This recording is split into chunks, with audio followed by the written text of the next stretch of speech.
Welcome to the deep dive. Today we're plunging headfirst into the really vibrant and, let's be honest, often unpredictable world of the Eurovision Song Contest. Mhm. And this isn't just about, the catchy tunes and the wild costumes. It's actually this fascinating cultural phenomenon, and it's got roots way back in post-World War II Europe. That's right. And then we're going to zoom right up to now, well, almost now, the very recent and pretty dramatic 2025 competition. Exactly. And we've got a great source for this, an article called Eurovision, History, Purpose, and 2025 Controversy. Give the really solid overview, which should help us navigate the whole story. Yeah, it looks comprehensive. So our mission today for you listening is really to look past the glitter and the scores. We want to understand not just what Eurovision is, but sort of why it even exists. The driving forces. Yeah, how it's changed over, nearly 70 years, and what all the drama in 2025 tells us about, where it stands today. Right. That's a lot to unpack. Okay, so let's start at the beginning. This whole Eurovision adventure, it had to start somewhere specific.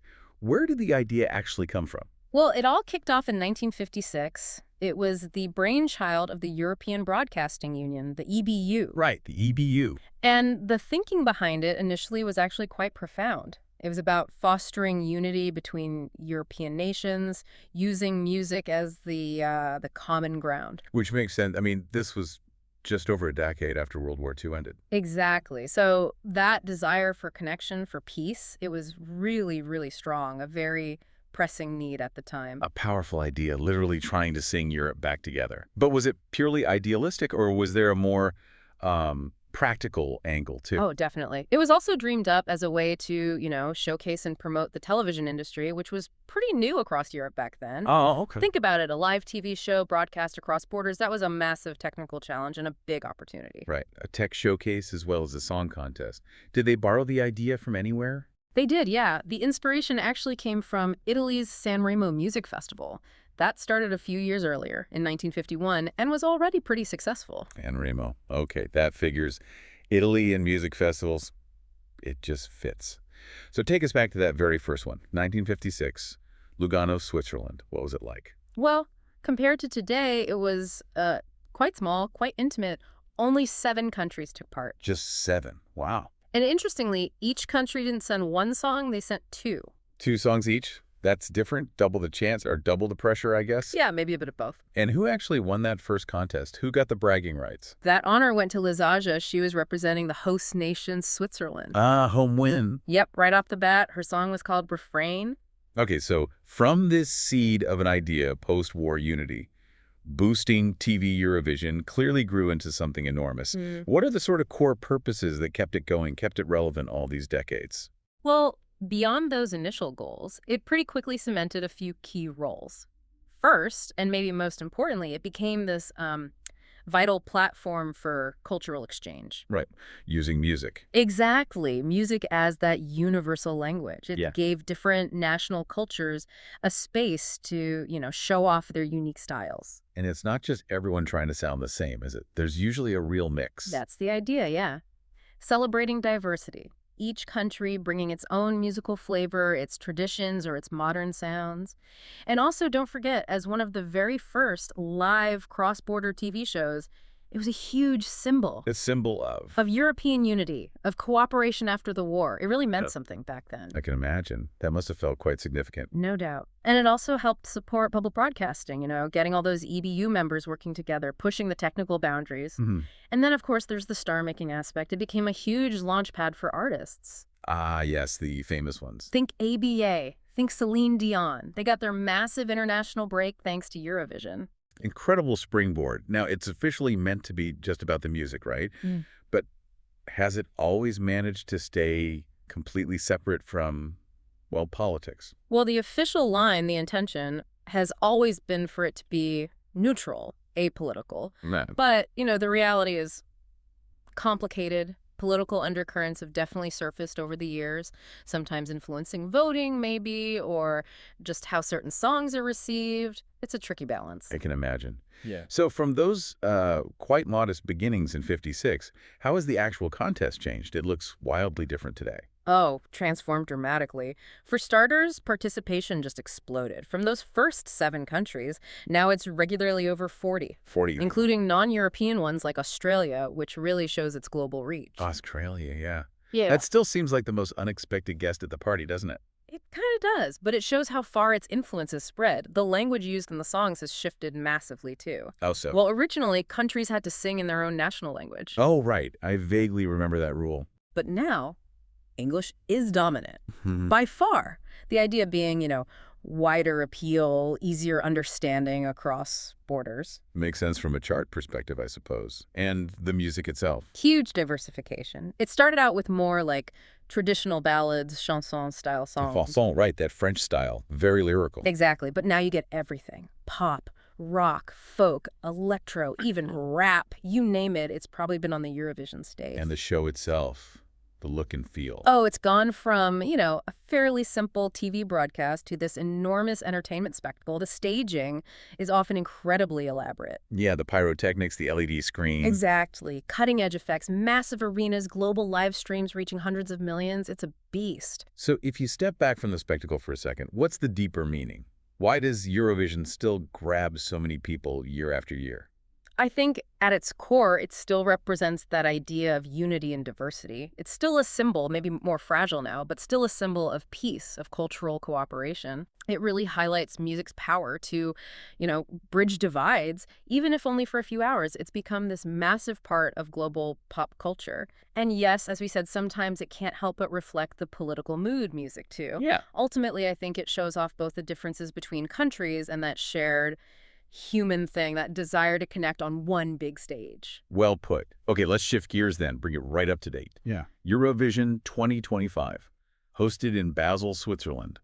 The article we're using paints a picture of quite a turbulent year. Yeah, turbulence is a good word for it. There were definitely some standout performances, artistically speaking, but the whole event was really overshadowed by political tensions, protests, and a lot of noise about the voting system. Sounds intense. It is striking, isn't it? That something conceived to unify seems to now be reflecting, maybe even amplifying, some pretty deep divisions. It really makes you ask, can a big cultural event like this ever be truly neutral when the world outside is so well charged? That's a really crucial question right now. Okay, so amidst all that tension, who actually won? Who took home the trophy in 2025? The winner was Austria's act, JJ. That's Johannes Peach. He's a 24-year-old Austrian-Filipino countertenor. A countertenor. Interesting. Yeah, and his song, Wasted Love, was described as this really compelling mix of opera and pop. It gave Austria their 3rd win ever after 1966 and 2014 with Conchita Wurst. Okay, an opera-pop blend. Sounds very Eurovision in a way. Now, the article really flags Israel's second-place finish as, well, the epicenter of the controversy. What happened there? Right. So Yuval Raphael represented Israel with New Day Will Rise. And finishing second is obviously a great result on paper, but his participation itself was highly controversial. Because of the Gaza conflict? Primarily, yes. There were significant pro-Palestinian protests happening around the event. Some demonstrators apparently even tried to get onto the stage during his performance. Wow, really? During the live performance? Yeah, and tragically, the report says a crew member was actually hit with paint during one of these incidents. Good grief. That sounds incredibly tense and, frankly, quite dangerous. It really clashes with the usual celebratory vibe, doesn't it? Absolutely. And it wasn't just protests. There were also these loud calls for Israel to be banned from the competition altogether. On what grounds? The argument from those calling for a ban was basically that Israel's participation was inherently political, given the ongoing conflict and its impact. But then on the other side, you had many defending the principle of Eurovision being apolitical, saying it should remain separate from these disputes. The classic Eurovision dilemma. Dial up to 11, it seems. And then came the voting results, which added another layer of complexity. A huge layer. Because Israel received the highest number of public votes ever in Eurovision history. The highest ever public vote. In the middle of all this controversy. Exactly, and that just poured fuel on the fire. Debates erupted immediately. Was this public vote itself politicized? Was it a statement of support, maybe defiance against the protests and the calls for a ban, or something else entirely? So you had this massive disconnect between the public and who? The juries. Precisely. There was apparently a really noticeable gap. The professional juries, reports suggest, leaned heavily towards Austria's winner, But the public vote swung overwhelmingly towards Israel. Okay, that's a stark difference. Okay. And that obviously brought up the whole voting system debate again. Oh, big time. It really intensified the criticism. Questions were raised about, how neutral the juries really are or can be perceived to be, Hmm. especially when public sentiment, measured by the televote, points so strongly in another direction. It led to these renewed calls to reform the voting system, maybe give the public vote more weight, things like that. Yeah, that jury versus public split always causes arguments, but this sounds like a particularly extreme example. Was anything else notable happening on stage away from that main controversy? Yes, definitely. Amidst all the drama, there were other moments. Estonia's entry, the rapper Tommy Cash, he came third with a typically eccentric performance Stormy Cash, right? Always memorable. of his song Espresso Macchiato. That certainly got people talking. And then the UK's girl group, remember Monday? What happened with them? Well, they got decent points from the juries, but then 0 points from the public televote. None at all. Ouch. 0. That's harsh. Yeah, they ended up 19th. They also had this slightly bizarre moment where the singer Holly Ann Hall apparently lost her wedding ring on stage mid-performance. Oh, no. Did they find it? Thankfully, yes, it was found later. A little bit of very human drama mixed in with the big spectacle. Always something happening at Eurovision. Okay, so looking forward now. Austria won, so they host in 2026. What's the early chatter about that? Well, the discussions are already starting.